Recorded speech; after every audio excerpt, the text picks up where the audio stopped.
Buzz SA to all social media platforms. Operation Dudula YouTube channel. Ilink yethu ye-YouTube down below comment section. Ithina ke amabhosi omgido mina nomngani wami. Yabona mase kufike thina kuyacaca endaweni kuvula isikokela. Sile genge le obhuti bonke abayifunayo, abayifuna ematafuleni abo. Flat tummy. Mase kuthi ke izinqake lapho zu round ibhola. Ngicela ukukutshela ukuthi sathi mesingena kule club bonke abantu bebesibiza uzona nizohlala nathi. Uyabona nje after ama hour, after 12, after rush hour sekushube kanjalo ke vele emaklabini. Hayi ke sicikeke nje sibona itafula elinabafana abawu2. Labo bhuti laba abasibizi abenzi njengabanye abantu bayichilele nje bayabuka kuphela bawasha amehlo ba-observe mase beyayithulela bancome ngaphakathi. Hayi ke sivelane sihambe siyohlala kule tafula labo bhuti because amatafula awasekho eklabini.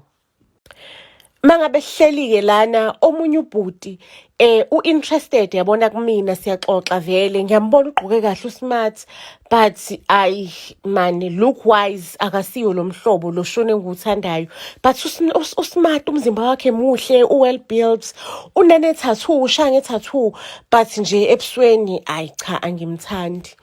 Hayi ke xoxo bemnandi ke sidlu siqeda ubusuku bethu. The following day efletini lami ko umuntu emnyango ilobhuti phela. Ngicela ukukutshela ukuthi indaba yethu uyaqala lapho mina ngiyidlalela nje ngingamthandi ngitshela ukuthi nje lo ngizomudla ngizomchutha imali. And ngicela ukukutshela kubhuti wakhona beka serious ke lapho engihambisa ama date. Samba ama date manje sikwenye level ke manje sesikwi level yama date yo. Ngicela ukukutshela ukuthi ubhuti wakhona ke mina ngagcina sengimthanda sekuyimina esengimuzwa ngaphakathi sesithandana uthando lethu lushisa liqaqamuka amalangabi. It was beautiful.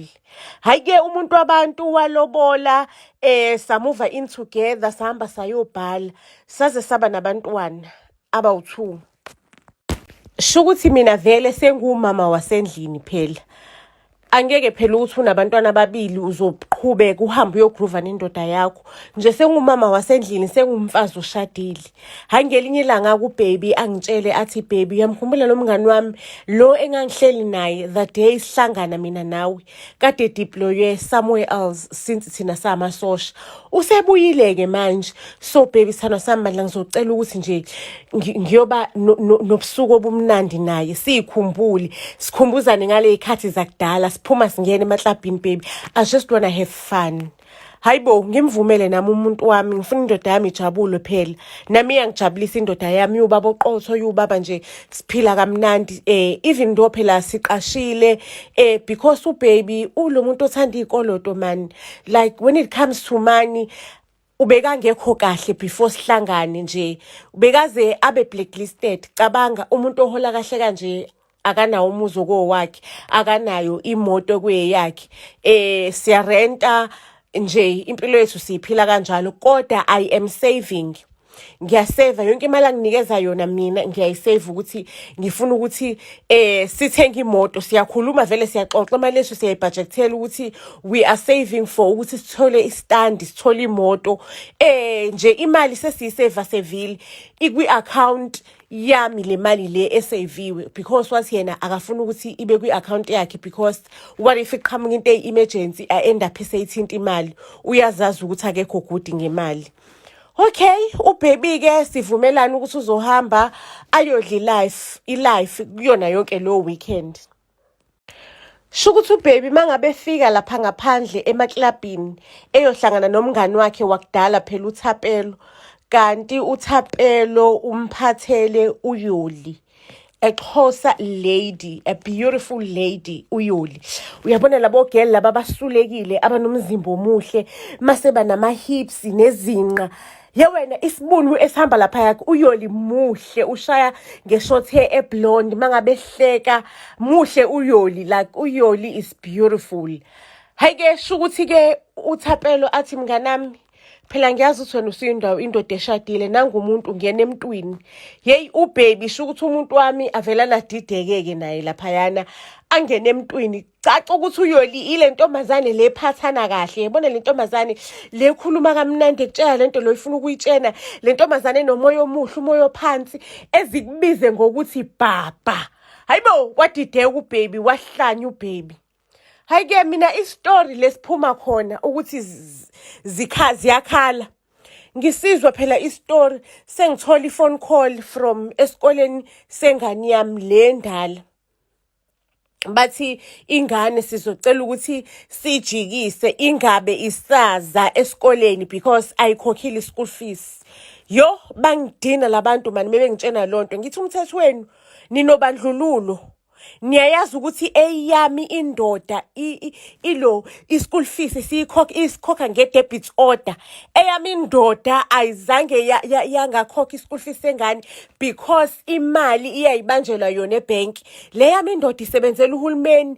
Anizongitshena lento eningitshela yona. Yo kucaceke ukuthi sebeyangitshela bathi le ndoda yakho lo sitshela ngayo irivesile imali ye-school fees. Ukuphoxeka ngakuphoxeka lapho sengenza ama-arrangements ngixolisa ngithi ngicela ukukhokha nesimanthi ngizokhokha 2 months ngizokhokha sekuyidabuli ngiyaxolisa i-mistake indoda yami yaqala ukuba ne-behavior njena angi-understand ngiyaqala ukuzwa ngako ngisazo-investigator kahle ngicela nje badlana isibekezelele nga-negotiator nesikole saze savuma isikole kanti angakaboni lutho kuvelane kufika umastand afika umastande asho ukusiqeda athi kuzomela siphume endlini because irent yakhe asikhokhanga kanjani irent ngoba ithathwa nge-debit order. Sengikusho nje lokho nami angisanawo umfutho because I know ukuthi what happened ngendaba ze-school fees. Athi umastande irent irivesiwe. Ngixolise kumastande ngithi cha sho ukuthi i-mistake lena sizoyilungisa sicela usinikeze isikhathi nesimanthi sizoyikhokha siyikhokhe double siyaxolisa. Ngixolise kumastande ngixolise ngilale phansi hayi umastande ahambeke. Ngibona ukuthi hayisho ukuthi inkinga inkulu la. Inkinga ikhona. Ubaby zonke lezi zinto lezi uzenziswa yini? Ngicela ukukutshela ukuthi ubaby ngathola ukuthi ujola noyoli and futhi uyoli uyamhlanyisa ubaby. Ubaby akasabuye endlini usehleli noyoli imali yokuthi sithenga ukudla for inyanga ubaby akayifakanga. Ngivelane ngimtshela ukuthi lalela lana ke sithandwa sami mangabe kuukuthi uyimisele ngalempilo lo usufuna ukungiphilisa yona njengamanje mina ke ngiyakudivorce angeke ngize ngiyimeleke lo ngizokudivorce ngithola uhalf wami ngikwazi ukuthi ngikhulise izingane zami ngikwazi ukukhokhela izingane zami school fees. Hayi ke ubaby sebuye zoncenga sithandwa sami ngicela ungangidivorce uyazi ukuthi mangabe ungidivorceile emsebenzini it will work against mina since ngisafuna i-deployment yasekudeni ekhokhela imali eningi sithandwa sami kusaningi engifuna uku-achieve emsebenzini i-divorce can work against la engifuna ukufika khona emsebenzini. Hayi ke sikhulumeke nobaby silungisa izinto sibuyelane nami umoya wami wehlike phansi wehlele phansi. Ubaby angitshela ukuthi uyoli nje bekathunyelwa amadimoni sebahlukanile wenza idamage wenza uqhekeko kumndeni wakho usecishe walahlekelwa umndeni. Manje futhi sesiyikolotweni ke manje zokuthi sekumele sikhokhele irent ya 2 months sikhokhele ischool fees sa 2 months. Kwenzakalani sa end up sesingena kuma savings. Phela the time uyoli edla imali yomuntu wami ubekahamba afike nabangani bakhe ngisho nalomngani wakhe lo ubaby lo umngani lengahlangana naye first day ehamba naye ubaby ubekabathengela kwasana ngazi ubaby mangabe bona uyoli bekaspenda bekawumani spenda engenandaba ukuthi uzoswipe 3000 rand uswapha malini asale ngenamali ahamba yokwenza ikolodo ngakusasa ukuthi akwazi ukuthi athathe uyoli amnise kuma-restaurant aphezulu na-fancy. Hayi-ke sixolelaneke nomuntu wami siqhubekeke siphushe isimokolo. Ubaby uyaqhubeka kuyangitshela ukuthi sithandwa sami kunamakhozi emsebenzini ekumele ngiwahamba. Ngisho uyazi ukuze iholo lami libe ngcono kumele ngi-athende lamakhosi. Hhayi-ke ubhebi uyahamba uye emakhosini, uye emakhosini ubhebi kanti akunamakhozi la. Ubhebi uyoyihlalela noYoli. Ubhebi bayaqhubeka noYoli, bayathandana, bathandana strong. And nomngani wakhe uyalumotivate lolu thando. Uthi mngani wami kuyadingakala ukuthi ube ne-spare wheel. Mangabe uyindoda akumelanga ubhalanse ngevili elilodwa. Mangabe liphantsha uzokwenze njani? Waqreya iphantshara uzokwenze njani? Kuzobe kuphelile ngawe. Ayike shukuthi kuvelane kwenzakale inhlekeleleke. Ubhebi umngani wakhe uThapelo amdubule ngephutha emsebenzini mangabe kuliwa nje emsebenzini kusetshenzwa kunezimpi ezinye abayoyicontrola. Angazi mina ukuthi inhlamvu esuke esibhamini saThapelo uThapelo iyafika kanjani kumyeni wami. uThapelo ilo mngani wamyeni wami oyi-best friend yakhe vele yasemsebenzini. Lo engahlangana mina behleli naye the day sihlangana for the first time. Damn it, umyeni wami useshonile-ke manje. Seziningi izinto ziyabuya engqondweni yami. Ziyabuya imicabango omningi engqondweni yami. Nangumuntu wami ushonile-ke. So after funeral-ke sengiyahamba-ke manje sengiyoclaima phela iy'mali zendoda yami. Ngisho bekade isebenza iseva uhulumeni iminyaka eminingi isebenzela uhulumeni. Ngithi ubaba wakhe angahamba emhlabeni kodwa siyabonga ukuthi mina nabantwana bakhe we will be covered khona lokho ashiyele khona. Ayike mangabe-ke sifika-ke laphayana, shock of my life.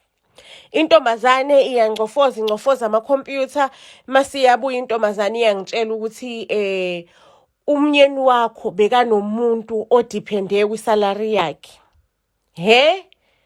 Ngithi mina umina umfazi kwamyeni wami, umina engiphethe isitifiketi somshado. Ngisho ne-death certificate yakhe ikumina, umina ngedwa umuntu owaziwayo enkantolo owumakoti o-registered kulo mshado. Noma kuthiwa bekunomuntu odiphendele kuyena sho ukuthi ama-side chick wakhe lawo angihlangene mina nayo. Hhayi-ke isho-ke intombazane le chofoza amakhompyutha lapha. Ikhipha ama-proof. Ithi uyabona lana umyeni wakho beka-transferela lo muntu imali njalo kaningi ngenyanga, sometimes twice, once a month, but lo muntu bekadiphende kule mali yendoda yakho. Ubekamfakela ama-e-wallet, nansi inamba yakho, nangu Capitec wakhe uyavela from i-account yendoda yakho. So lo muntu kuzomele nishereke imali. Kuzomele naye ayithole imali yale ndoda because the time le ndoda isaphila ibimsupporta lo muntu. So kuzomela imali naye kube khona a certain percentage or a certain money ayitholayo lo muntu kule mali ezophuma yendoda yakho. Jesu uthini-ke wenze njani mangabe uyithola usesimweni esinjengalesi? Utshela bani? Uyahamba uyobulala isidumbu sendoda yakhe emathuneni for the second time? Wenze njani mangabe uyithola kulesimo? Damn it. Yazi kwabuye imicabango eminingi ukuthi indoda yami was always a blesser. Niyakhumbula ukuthi mina mangabe sihlangana ukuthi indoda yami iyafika the second time ingiphathela ama-flowers ibingikhipha. Mina ngicabanga ukuthi uthando lonke lolu, kanti indoda yami yomani spenda nje idaliwe ikanjalo whenever i-impressa umuntu ifila happy. Kubuye imicabango eminingi-ke manje ukuwabone lamadoda lawa aphatha imfumba yemali angamtransferela umuntu avelana akhipha ibhola lemali amkhiphele ebholeni. Ngicabanga ukuthi lamadoda lawa asuke evikela into enjengalezo shukuthi shukuthi umuntu one-side chick kwamele aqaphele ukuthi uyinikeza ngesandla imali akayitransfereli. Futhi mangabe kuwukuthi wena ushade nendoda ene-side chick or ethanda abafazi nje in general and uyakwazi lokho futhi uyichuzela ukuthi uzohlala kulo mshado, you will bekezela, uzobekezela because uyawuthanda umshado wakho. Kuyomela ukulwela ukuthi abantu besifazane ethandana nabo imali ibanikeza esandleni ayibakhipheli kwi-account because at the end of the day wena nabantwana bakho nezingane zakho nizosokola. Okwanamhlanje ke sosibeka lana ke isitori sethu sanamhlanje Buzz SA to all social media platforms. Ningakhohlwa ukuthi nihambe niyoshaya uOperation Dudula iYouTube because ilink down below on the comment section. Siyabonga kakhulu, siyanthanda kakhulu. Mwah.